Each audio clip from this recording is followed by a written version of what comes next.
ரெண்டாவது இன்னொரு சம்பவம் பரிசுத்த மார்க் எழுதின சுவிசேஷம் 5ஆம் அதிகாரம். பரிசுத்த மார்க் 5ஆம் அதிகாரத்தில் 2 வசனத்தை வாசிக்கிறேன். 22, 23 வசனங்கள். அந்த யவீரு என்கிற மனிதனுடைய அந்த விண்ணப்பத்தை கேட்டார். இயேசுவை தேடி வருகிறான். அவனுக்குள்ளே ஒரு பாரம்.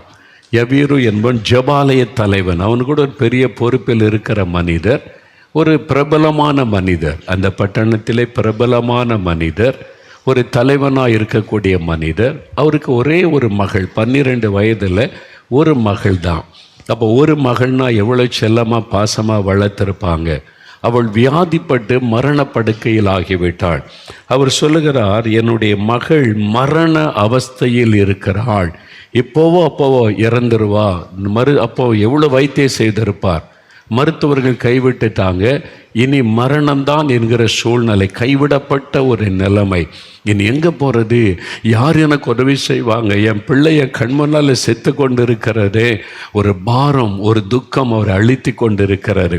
அப்போதான் இயேசுவை குறித்து கேள்விப்படுகிறார். வருத்தப்பட்டு பாரம் சுமக்கிற யாருனாலும் இயேசுகிட்ட வரலாம், அவங்களுக்கு அவர் அற்புதம் செய்து இளைப்பாறுதலை தருகிறார் என்ற செய்தி. அவர் இயேசுவை தேடி போகிறார். யவீரு இயேசுவின் பாதத்தில் வந்து விழுகிறார். விழுந்து என் மகள், ஒரே மகள் மரண அவஸ்தையில் இருக்கிறாள் என்று அழுகிறார். இயேசு அவரோடு கூட போனார். போகிற வழியிலேயே அந்த குழந்தை மரித்து விட்டது. என்ன சீரியஸான நிலைமையில தான் இயேசுவை தேடி வந்தா. 12 வயசு அந்த சிறு பெண் மரித்து விட்டாள். இயேசு ஆறுதல் சொல்லி வீட்டுக்கு போய் மரித்து போன இந்த சிறு பெண்ணை தொட்டார். அவளுக்குள்ள உயிர் வந்து விட்டது. அந்த துக்கம், அந்த பாரம் நீங்கி ஒரு பெரிய மகிழ்ச்சி அவருக்குள்ளே வந்து விட்டது. மரண அவஸ்தையில் இருந்த மகள், மரித்துவிட்ட மகள் இல்லாமல் போய்விட்டாள். இன்னும் அவ்வளோதான், ஒரே பிள்ளையும் இல்லை, இப்போ குழந்தையே இல்லாமல் போய்விட்டது.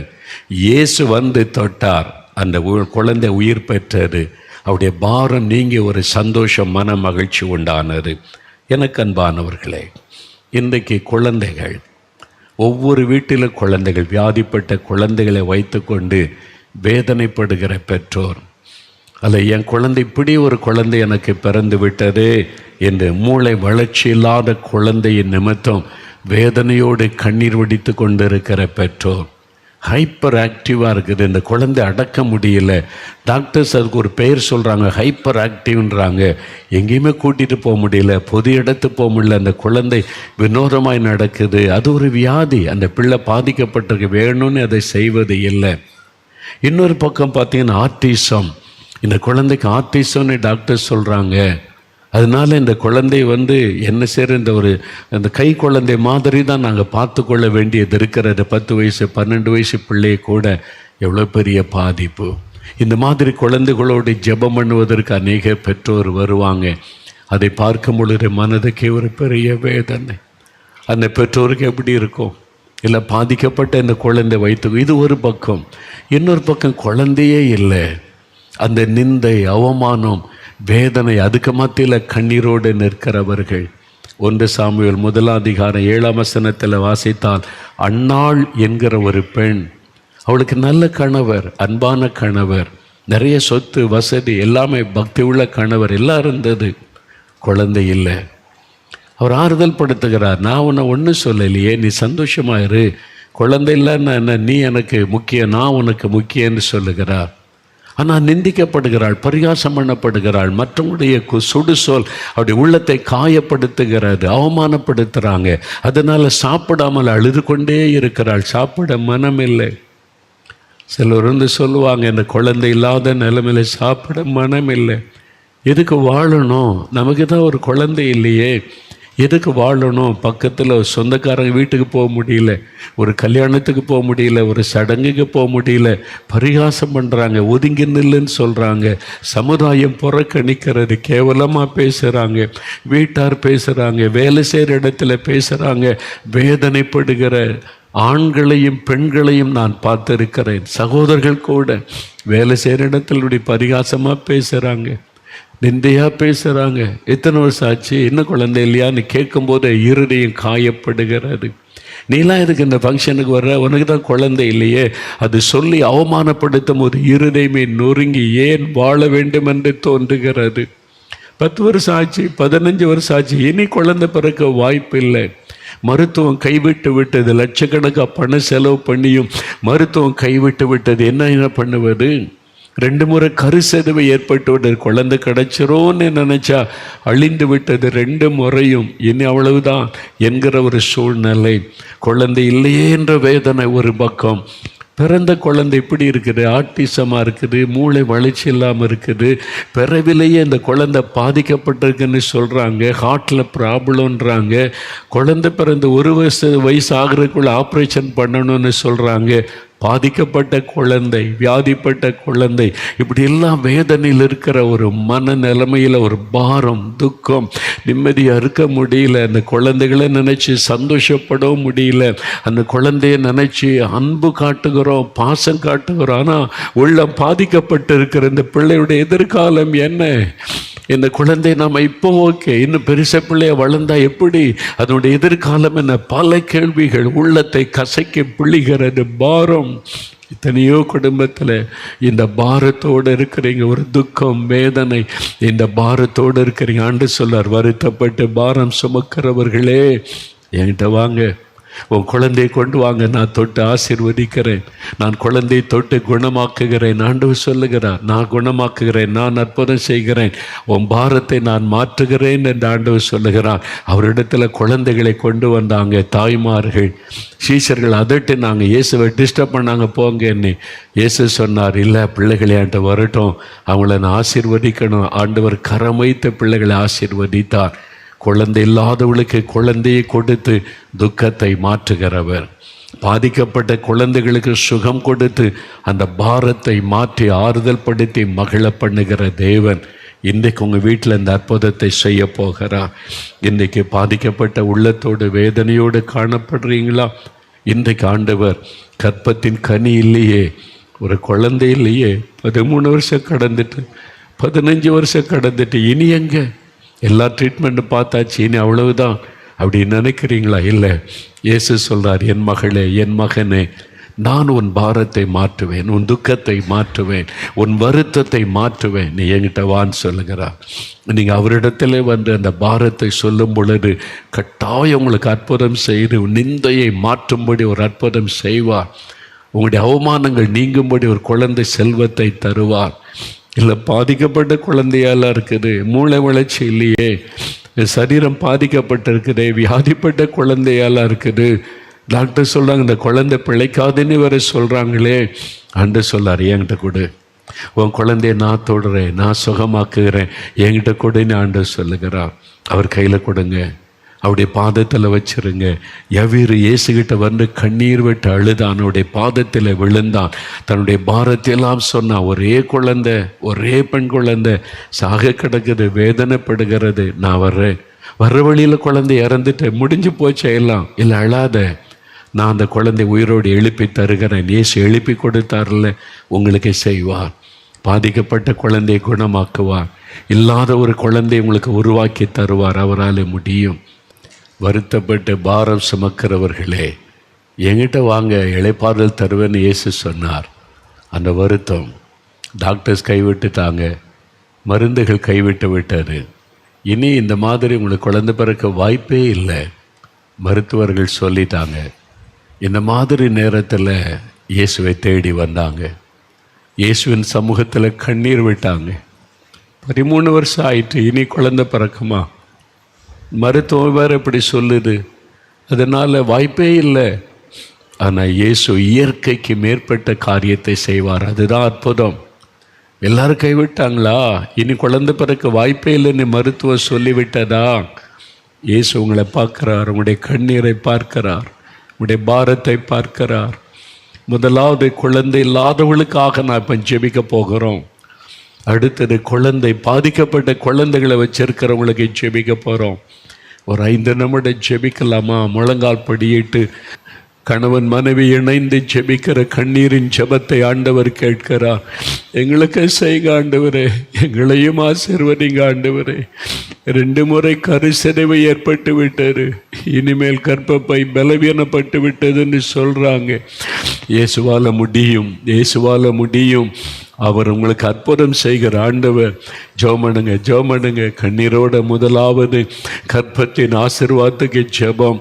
ரெண்டாவது, குழந்தைகளை வைத்திருக்கிறவங்க ஜெபிக்க ஆயத்தமாகுங்க. குழந்தைகள் மேலே கை வைத்து நீங்கள் கருத்தா கணவன் மனைவி பெற்றோர் ஜெபம் பண்ணணும். பெரியவங்க இணைந்து ஜெபிக்கணும். நம்ம ஜெபிக்கிறோம். ஆண்டவரே, கண்ணீரோடு இருக்கிற பிள்ளைகளை பாருங்க. 15 வருஷம் 20 வருடமா குழந்தைக்காக ஏக்கத்தோடு காத்திருக்கிற ஜனங்களை, பிள்ளைகளை பாருங்க ஆண்டவர். நிந்தைக்கு மத்தியில, அவமானத்துக்கு மத்தியில, ஆண்டவரை பரிகாசத்துக்கு மத்தியில, சமுதாயத்தால் ஒதுக்கப்பட்ட நிலைமையில ஆண்டவரை மன உடைந்து நிற்கிற இந்த சகோதரனை, சகோதரியை பாருங்க ஆண்டவரை. அவருடைய கண்ணீரை பாருங்க ஆண்டவரை. தொடுங்க, தொடுங்க, ஒவ்வொருவரை தொடுங்க. யார் யார் இப்பொழுது இந்த நிகழ்ச்சியில எனக்கு உமக்கு முன்பாக நின்று இயேசுவே இந்த பாரத்தை மாற்ற ஒரு அற்புதம் செய்யுங்க, எங்களுக்கு ஒரு குழந்தை செல்வத்தை தாங்க கேட்கிறாங்களோ, நீங்க கட்டாய செய்யணும் ஆண்டவரே. உம்முடைய வேலைக்காரனாக, உம்முடைய ஊழியக்காரனாக நான் அவர்களுக்காக மன்றாடுகிறேன். பாவங்களை மன்னியும், மீறுதல்களை மன்னியும், சாபங்களை மாற்றும். உங்க ரத்தத்தினால எல்லாவற்றையும் மாற்ற முடியும். இவங்களுக்காக சிலுவையில் மரித்ததை நினைத்தருளும். பாவங்கள் சாபங்களை எல்லாம் உடைத்தறியுமாலே முடியும். உங்க ரத்தத்தின் வல்லமையினால இதை உடைத்தறிங்க ஆண்டவரே. கற்பத்தின் ஆசீர்வாதத்தை கொடுங்க. அந்த மகளுடைய கண்ணீரை தொடங்க, அந்த சகோதரருடைய கண்ணீரை தொடங்க. அவங்க நிந்தையை மாற்றுங்க, அற்புதம் செய்யுங்க ஆண்டவரே. இப்பொழுது அவருடைய கர்ப்பம் ஆசீர்வதிக்கப்படட்டும் ஆண்டவரே. இந்த பிள்ளைகள் ஆசீர்வதிக்கப்படட்டும். என் மகளுக்கு குழந்தை கொடுங்க அழுது ஜெபிக்கிற தாயினுடைய கண்ணீரை பாருங்க ஆண்டவரே. அந்த தாயின் தகப்பனும் தன் மகளுடைய நிந்த மாறணும்னு ஜெபிக்கிறாங்களே, இந்த ஜெபத்துக்கு பதில் கொடுங்க ஆண்டவரே. ஆண்டவரே, எங்களுக்கு ஒரு குழந்தையை கொடுங்க, நாங்க உங்களுக்காக வளர்ப்போம். எங்க நிந்தையை மாற்றுங்க. நீ கண்ணீர் வடிக்கிறாங்களே, அற்புதம் செய்யுங்க ஆண்டவரே. இயேசுவின் நாமத்தில் அற்புதம் நடக்கட்டும் ஆண்டவரே. இழந்து போன ஆண்டவரே இந்த குழந்தையை திரும்ப கொடுங்க. கர்ப்பம் அழிந்து விட்டது, பிறந்த குழந்தை மரித்து விட்டது. ஐயோ, நாங்க பெற்றதை இழந்து நிக்கிறோமே நீ அழுகிறாங்களே கண்ணீரோடு. அந்த மகளுக்கு இறக்க செய்யுங்க. இழந்து போன அந்த குழந்தை செல்வத்தை திரும்ப தாங்க. இயேசுவின் நாமத்தில் அற்புதம் நடக்கட்டும் ஆண்டவரை. தொடுங்க ஆண்டவரே. அவருடைய நிந்தை மாறட்டும். குழந்தை செல்வத்தை அருளி ஆசீர்வதிங்க, ஆசீர்வதிங்க ஆண்டவரே. நீங்க ஆசீர்வதிச்சிட்டீங்க, அதற்காக நன்றி. மலடியை சந்தோஷமான பிள்ளை தாட்சி ஆக்குகிற தேவன் என்ற வசனம் இன்றைக்கு நிறைவேறுகிறதற்காய் ஸ்தோத்திரம். யார் யார் கண்ணீரோடு ஜெபித்தார்களோ அத்தனை பேருடைய சந்ததியை நீர் பெருக பண்ணுகிறதற்காய் ஸ்தோத்திரம். அவளுக்கு குழந்தை செல்வத்தை அருளி செய்கிறதற்காய் ஸ்தோத்திரம். அவருடைய நிந்தை மாறுகிறதற்காக ஸ்தோத்திரம். அவருடைய கண்ணீரை துடைக்கிறதற்காய் ஸ்தோத்திரம், ஸ்தோத்திரம், ஸ்தோத்திரம். அப்படியே ஸ்தோத்திரம் பண்ணுங்க. இயேசுவே, எங்களுக்கு ஒரு குழந்தை தந்துட்டீங்கன்னு நான் விசுவாசிக்கிறேன். நாங்க விசுவாசிக்கிறோம்.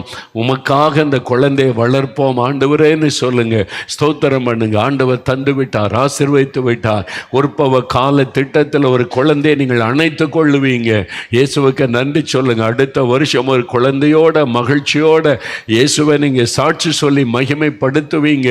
ஆண்டவர் ஆசீர்வதித்து விட்டார். நாங்கள் உம்மை துதிக்கிறோம். அநேகர் ஆசீர்வதிக்கப்பட்டதை நான் பார்க்கிறேன். ஆண்டவர் மனதுருகி அற்புதம் செய்து விட்டதை நான் பார்க்கிறேன். கற்பத்தின் ஆசீர்வாதத்தை தந்து விட்டதை பார்க்கிறேன். அதற்காய் ஸ்தோத்திரம். இருதயம் பாதிக்கப்பட்ட குழந்தைகளை தொட்டு குணமாக்குங்க. வீங்கி இருக்கிற இருதயம் சுகமடையட்டும். இருதயத்தில் இருக்கிற ஓட்டைகள் மறையட்டும் இயேசுவின் நாமத்தில். அற்புத சுகம் குழந்தைகளுக்கு உண்டாகட்டும். நீ தொடுகிற நடக்க முடியாத குழந்தைகள் எழும்பி நடக்கட்டும் இயேசுவின் நாமத்தில். பார்வையில்லாத குழந்தைகளுடைய கண்களுக்குள்ளே பார்வை வரட்டும் இயேசுவின் நாமத்தினாலே. செவித்திறன் எற்ற குழந்தைகளுக்கு கேளு, செவியில ஒரு அற்புதமான மாற்றம் வரட்டும் இயேசுவின் நாமத்தினாலே. எல்லா உள் உறுப்புகளில் சுகம் வரட்டும். பாதிக்கப்பட்ட உறுப்புகள் புதிதாய் மாறட்டும் இயேசுவின் நாமத்தில். இயேசுவின் நாமத்தில் மாறட்டும். ஒவ்வொரு குழந்தைகளுக்கு அற்புத சுகத்தை கொடுத்த மகிழ பண்ணுங்க. நீங்க தொட்டு விட்டதற்காய் ஸ்தோத்திரம். இன்னும் ஒரு காரியத்தை தியானித்து நம்ம செபிக்க போகிறோம். இயேசு சொல்லுகிறார், வருத்தப்பட்டு பாரம் சுமக்கிறவர்களே என்னிடத்தில் வாருங்கள். ஏதோ ஒரு பாரம் வருது, இயேசு கிறிஸ்துக்கிட்ட வாங்க. மனுஷர்கிட்ட போகணும்னு அவசியம் இல்லை, 4 மணிக்கு வரணும்னு அவசியம் இல்லை. இயேசு கிறிஸ்து, இயேசு கிறிஸ்து, இயேசு கிறிஸ்து. ஒருவேளை இங்கே ஜெபிக்க வந்தால் மோகலாசத்தை தேடி வரக்கூடாது, இயேசுவை தேடி வரணும். அப்படிதான் ஒரு சகோதரி சொன்னாங்க, பயங்கரமாக பாதிக்கப்பட்டு வேதனையோட இனி மரணம்தான்ற நிலைமையில். அவங்க கிறிஸ்துவ அறியாதவங்க, யாரோ சொன்னாங்க, இன்றைக்கி வந்தாங்க. இங்கே உள்ளே வந்து பார்த்தா அவங்களுக்கு யாரையும் தெரியாது, மோகலாசம் தெரியாது, கூட்டம் தெரியாது, ஏதோ இயேசுவை பற்றி சொல்கிறாங்கன்னு தெரியும். உள்ளே வந்து முழங்கால் போட்டு, இயேசுவை உண்மை தேடி நான் வந்திருக்கிறேன், எனக்கு ஒரு அற்புதம் செய்யுங்க. இயேசு பிரத்யட்சமாய் தொட்டு சுகமாக்கிட்டார், அவ்வளோதான். அவங்க இயேசு, நான் உங்களை தான் பார்க்க வந்தேன். நீங்கள் வரும்போது அப்படி சொல்ல, இயேசு கிறிஸ்துக்கிட்ட வாங்க, இயேசு கிறிஸ்து வேண்டாம். அவர் தான் சொல்கிறார், என்கிட்ட வா, இளைப்பாறுதல் தருவேன். மோகலாசஸ்லாம் இளைப்பாறுதல் தர முடியாது, நான் இப்படி அற்புதம் செய்ய முடியும்? இயேசு, இயேசு. அப்போ உங்கள் வீட்டிலையே நீங்கள் அவர்கிட்ட வர முடியும். உங்களுடைய இருதயத்தில் இயேசு கிறிஸ்துக்கிட்ட வருவது, இயேசுவண்டை நெருங்குவது. அதனால சும்மா இயேசு சிலையை பார்த்து அதுக்கிட்ட போவது அல்ல. அந்த சிலையில் இயேசு கிடையாது, படத்திலேயே இயேசு கிடையாது. எவ்வளோ அழகாக சிலை செஞ்சு வச்சாலும் இயேசுவின் சிலைக்குள்ளே இயேசு இல்லை, படத்திலேயும் இயேசுவில்லை. அவர் சிலைக்குள்ளும் படத்துக்குள்ளும் இருக்கிற தேவன் அல்ல, மனுஷனுடைய உள்ளத்தில் வாசம் பண்ணுகிறவர். அவர் ஆவியாக இருக்கிறார். உங்கள் பக்கத்தில் இருக்கிறவர் வீட்டில் நீங்கள் கூப்பிடுங்க, இயேசுவே நான் உங்ககிட்ட வர்றேன், நீங்கள் எங்கள் வீட்டில் வந்திருக்கிறீங்க, அப்படி சொல்லுங்கள், போதும், அவ்வளோதான். இன்னொரு அற்புதத்தை வாசிக்கலாம். பரிசுத்த மார்க் எழுதின சுவிசேஷம் 1ஆம் அதிகாரம் 40 42 வசனம் வரைக்கும். குஷ்டரோக வியாதி, தொழுநோயினால் பாதிக்கப்பட்ட ஒரு மனிதன். இயேசு கிறிஸ்துவின் நாட்கள், அந்த காலத்தில் இந்த தொழுநோய் ஒரு மனிதனுக்கு வந்துட்டா ஊருக்குள்ளே அவனை வைக்க மாட்டாங்க. அந்த வியாதி தீட்டான வியாதியாய் கருதப்பட்டது. குடும்பத்தாரை வீட்டில் வைக்க மாட்டாங்க. அவனை ஊருக்கு வெளியில் காடுகளில், மலை கோய்களில் தான் அந்த மாதிரி தொழுநோயினால் பாதிக்கப்பட்டவங்க கூட்டமாக இருப்பாங்க. அரசாங்கத்தின் மூலமாக அவங்களுக்கான உணவுகள் கொண்டு கொடுக்கப்படும். தூரத்தில் வச்சுருவாங்க, அவங்க எடுத்து சாப்பிட்டு கொண்டு ஊருக்குள்ளே வரக்கூடாது, வந்த கல் எடுத்து அடித்து விரட்டிடுவாங்க. அது தீட்டான வியாதியாக அந்த காலத்தில் அப்படி கருதப்பட்டிருந்த காலம். அதனால் அவங்க சொந்த குடும்பத்தார் கூட பார்க்க வர முடியாது. அந்த எவ்வளோ பயங்கரம் இல்லை, சமுதாயத்தால் புறக்கணிக்கப்பட்ட நிலைமை. ஒரு மனிதன் பாருங்கள், இந்த தொழுநோயினால் பாதிக்கப்பட்டு அவனுடைய சரீரத்தில் வேதனை ஒரு பக்கம், உள்ளத்தில் உண்டான பாரம், சமுதாயத்தால் புறக்கணிக்கப்பட்டதுனால வருத்தம், பாரம், சரீரத்தில் வேதனை, வருத்தம், உள்ளத்துக்குள்ள பாரம் சுமந்து வேதனைப்பட்டு என்ன நினச்சிருப்பான், நான் ஏன் இந்த உலகத்தில் பிறந்தேன், கடவுள் ஏன் என்னை படைச்சாரு, எனக்கு ஏன் இப்படி நடக்கணும், நான் சமுதாயத்தை விட்டு புறக்கணிக்கப்பட்டு இந்த காட்டுக்குள்ளே நாங்கள்லாம் வந்து கிடக்கிற அந்த மாதிரி ஒரு மன வேதனை அவனுக்கு இருந்திருக்கும்ல. எப்படியோ இயேசுவை பற்றி கேள்விப்படுகிறான். இப்படி ஒருத்தர் வந்திருக்கிறாரு, அவர் எல்லாருக்கும் சுகம் கொடுக்குறாரு, அற்புதம் செய்கிறாரு, அவர்கிட்ட போனால் சுகம் கிடைச்சிரும். அதனால தான் இயேசு ஒரு மலையிலே பிரசங்கத்தை முடித்து வரும்போது தான் இவன் இயேசுவனிடத்தில் வருகிறான். தூரத்தில் முழங்கால் படியிட்டு கூப்பிடுகிறான். அவனை பார்த்தவொடனே எல்லாம் விலகி ஓடி இருப்பாங்க. ஐயோ தொழுநோயாளி. ஏன்னு சொன்னால் அந்த காலத்தில் தொழுநோயினால் பாதிக்கப்பட்ட ஒரு மனுஷன் இருந்தால் யாராவது வழிபோக்கர் வந்தால் அவன் முகத்தை மூடிக்கொள்ளணும். அந்த துணியினாலே மூடி அன்க்ளீன் அப்படி சத்தம் கொடுக்கணும், தீட்டு அப்படின்னு சொல்லி. உடனே மக்கள் விலகி போயிடுவான், பக்கம் கூட யாரும் போக மாட்டாங்க. அப்போ இயேசுகிட்ட வந்த உடனே அவன் முழங்கால் படிட்டு நிற்கிறான், தூரத்தில் தான் நின்றிருப்பான். இப்போ எல்லாரும் விலகி ஓடுறான், ஐயோ தீட்டான வியாதி உள்ளவன் என்று. அவன் தூரத்தில் நின்று, உமக்கு சித்தமானா என்னை சுத்தமாக்குங்க, ஏன்னா நான் சபிக்கப்பட்டவன் ஆயிட்டேன், சமுதாயத்தால் புறக்கணிக்கப்பட்டவன் ஆயிட்டேன், எல்லாரும் என்னை தீட்டானவனை ஒதுக்கிட்டாங்க, குடும்பத்தாரே என்னை ஒதுக்கிட்டாங்க, எனக்கு அன்பு காட்ட நேசிக்க யாருமே இல்லை, அதனால் உமக்கு சித்தமானா என்னை குணமாக்கும் அப்படின்னு. இயேசுவனை பார்த்த உடனே மனதுருகினார். வசனம் சொல்லுகிறது, இயேசு மனதுருகினார், கையை நீட்டி அவனை தொட்டார். தூரத்தில் நின்று சுகமாக்குன்னு சொல்லலை, நீ தீட்டானவன் தூரத்தில் நெல், நான் குணமாக்குறேன்னு சொல்ல. இயேசு பக்கத்தில் போய் தன் கரத்தினால் தொடுகிறார். எல்லாரும் பார்த்துருப்பாங்க, என்ன ஒரு தீட்டான வியாதி உள்ளவனை தொடுகிறார். எந்த வியாதி உள்ளவங்களும் இயேசுவை தீட்டுப்படுத்த முடியாது. இயேசு தொட்டா தீட்டான வியாதி, தீட்டான பாவம் எல்லாம் மறைஞ்சு போய்விடும். அதுதான் இயேசுவுக்கு மற்றவங்களுக்குள்ள வித்தியாசம். இயேசுவை எதுவும் தீட்டுப்படுத்த முடியாது. அவரை தொடுகிற எல்லாமே தீட்டு நீங்கள் சுத்தமாகிவிடும். இயேசு போய் பக்கத்தில் அவனை தொடுகிறார். அதுதான் அவனுடைய உள்ளத்தை தொட்டது. எல்லாரும் யாரும் குடும்பத்தில் பக்கத்தில் கூட யாரும் வர மாட்டேங்கிறாங்க. நீங்கள் என்னை தொடுறீங்களே ஆண்டவரே, அதான் இயேசு. அவர் உங்கள் பக்கத்தில் வருகிறார். மகளே, மகனே, எல்லாரும் உன்னை புறக்கணிக்கிறாங்களா? நீ பாவம் செய்துட்ட, சாபம், அதனால தான் கஷ்டப்படுறேன்னு உன்னை பரிகாசம் பண்ணுறாங்களா? நான் இருக்கிறேன் உனக்கு. நான் உன்னை நேசிக்கிறேன். உன்னை புரிந்து கொள்ளுகிற ஆண்டவர். நீ என்கிட்ட வா, நான் உன்னை அணைத்து கொள்ளுவேன், சுகம் கொடுப்பேன், விடுதலை கொடுப்பேன், உன் பாரத்தை மாற்றுவேன் சொல்ல ஆண்டவர் பாருங்கள் தொட்டார். தொழுநோய் மறைந்து விட்டது. அற்புதமான சுகம். இன்றைக்கி ஏதோ ஒரு வியாதி பாதிக்கப்பட்டிருக்கிறீங்க, மனதை கஷ்டப்படுத்துது, வேதனையில் இருக்கிறீங்க. இந்த வியாதி சுகமாகுமா? நான் என்ன பாவம் செஞ்சனோ அது மாதிரிலாம் நினைக்கிறீங்களா? ஆண்டவர் சொல்கிறார், எதுவாக இருக்கட்டுமே, நான் உன் பாவத்தை மன்னித்து உன்னை குணமாக்குவேன். ஆண்டவர் சொல்லுகிறார். அநேக வருஷத்துக்கு முன்னால் ஒரு ஊழியக்காரர் அவருடைய வாழ்க்கையில் நடந்த சம்பவத்தை சொன்னார். வாலிப வயசு, வாலிபனாக இருந்தபோது இயேசுவை அறியாதவர். அவருடைய நுரையீரல் 2 லங்ஸ் பாதிக்கப்பட்டு, டிபியினால் பாதிக்கப்பட்டு, 2 லங்ஸுமே நுரையீரல் பாதிக்கப்பட்டு மூச்சு விட கஷ்டம். ஆஸ்பத்திரி கொண்டு போனாங்க. சென்னையில் ஒரு பிரபலமான ஆஸ்பத்திரி. அங்கே ஆஸ்பத்திரியில் போய், அவர் ஒரு ஏழை வாலிபன், கவர்மெண்ட் ஆஸ்பத்திரியில் தான். அந்த காலத்தில் எக்ஸ்ரே தான். எக்ஸ்ரே எடுத்து பார்த்தா 2 லங்ஸும் முற்றிலும் பாதிக்கப்பட்டு விட்டது. டாக்டர் சொன்னாங்க, நீ பிழைக்கிறது ரொம்ப கஷ்டம், ஏன்னா 2 நுரையீரலும் பாதிக்கப்பட்டு விட்டது, எங்களால் முடிந்த ட்ரீட்மெண்ட்டை தருகிறோன்னு சொல்லி அங்கே ஆஸ்பத்திரியில் தங்கியிருந்தான். அவனுக்குள்ளே இந்த வாலிப வயசில் 2 லங்ஸும் பாதிக்கப்பட்டு போச்சு. டாக்டர்கள் முடியாதுன்னு சொல்கிறாங்க. மரணம் நிச்சயன்ற சூழ்நிலை வந்து விட்டது.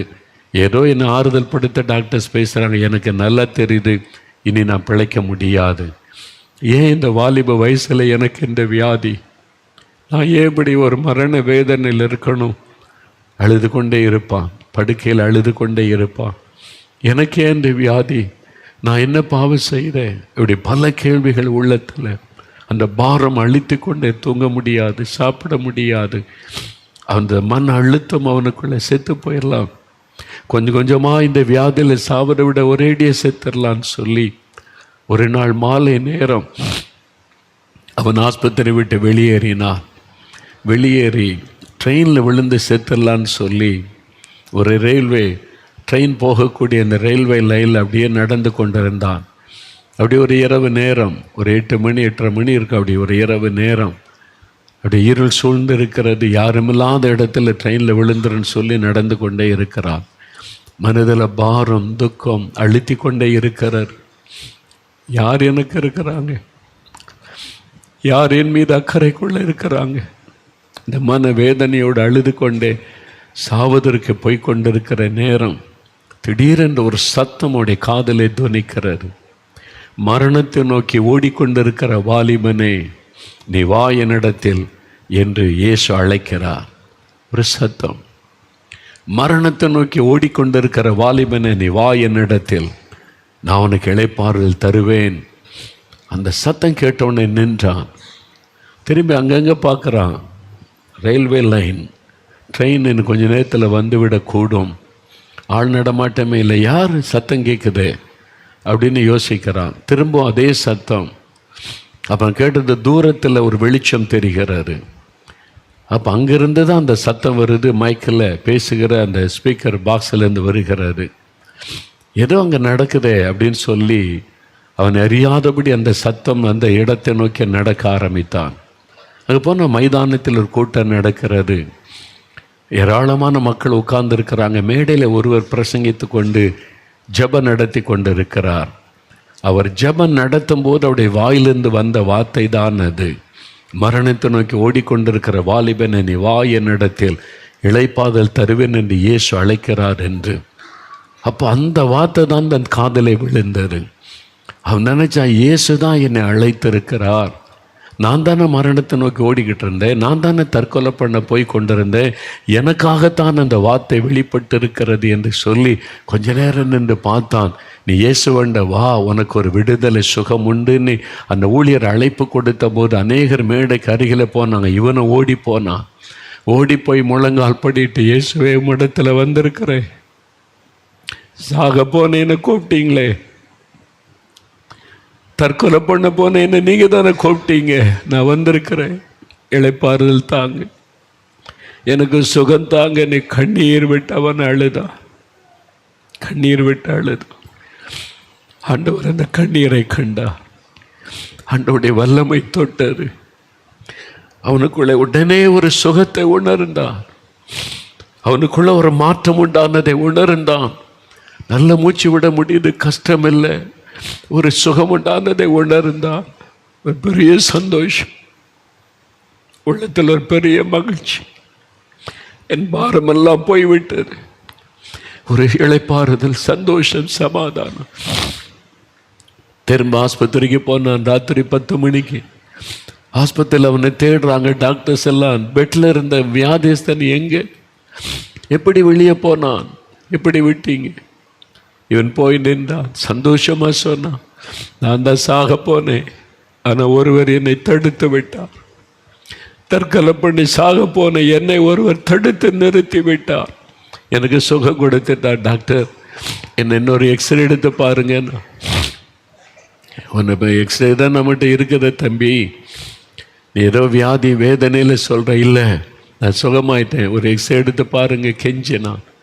சரி, ஓ விருப்பத்துக்காக செய்வோன்னு சொல்லி எக்ஸ்ரே எடுத்து பார்த்தா கம்ப்ளீட் கிளியர், வியாதியே இல்லை, புதுசாக மாறிவிட்டது லங்ஸ்.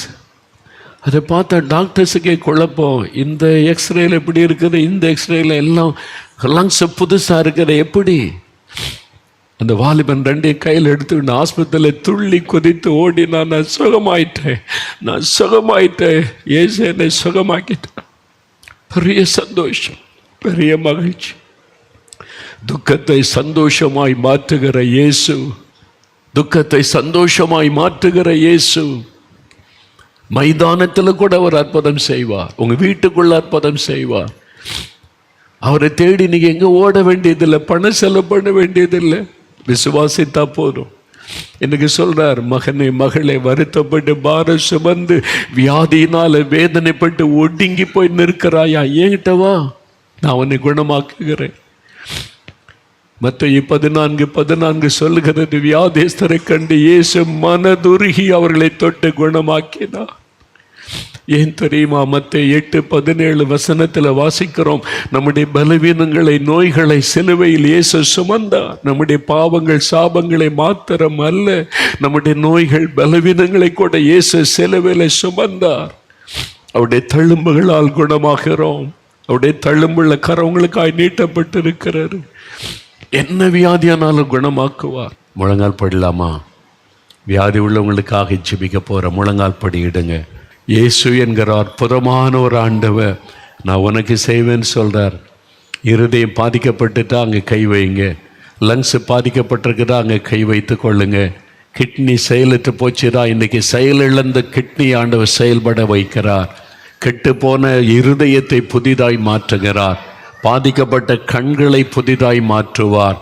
கட்டிகளை மறைய பண்ணி, கேன்சரை மறைய பண்ணி விடுதலை தருவார்.